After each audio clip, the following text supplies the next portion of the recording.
Daf Yomi, Tractate Bava Batra, page 108b, top of the page with the words Ve'od. We were talking about the reason why it says that the sons inherit from the father first.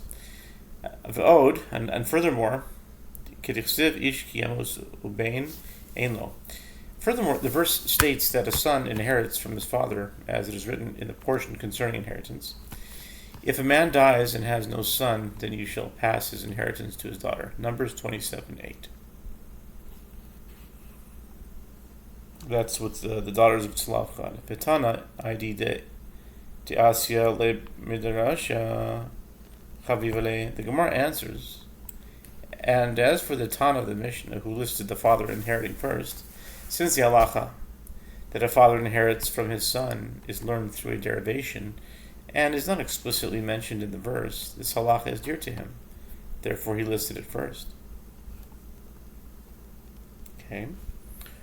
Umay drasha detanya she'ero za'av belamed she'av kodem la'achim yachol yehe kodem leben tamud lo mara karov kodem. And what is the derivation? Meaning, what is the derivation that the son can inherit to the father? The father can inherit from him, as it is taught in a Batra concerning the verse. And if his father has no brothers, then you shall give his inheritance to his kinsman, who is next to him of his family, and he shall inherit it. Numbers 27:11.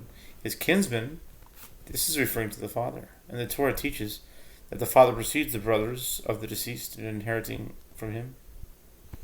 One might have thought that the father of the deceased should precede the son of the deceased in inheriting from him. The verse therefore states, next, Hakarov, to him, teaching that the closer one is to the deceased, the earlier one is in the order of inheritance.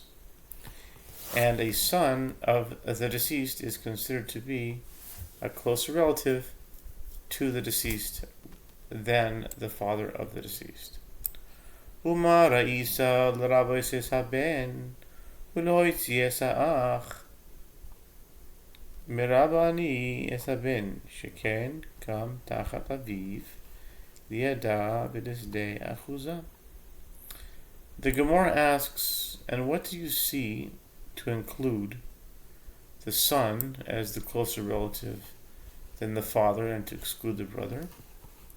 The Gemara answers, I include the son as he stands in place of his father to designate a Hebrew maidservant as a wife for himself, which a brother cannot do. And similarly, he stands in place of his father with regard to an ancestral field.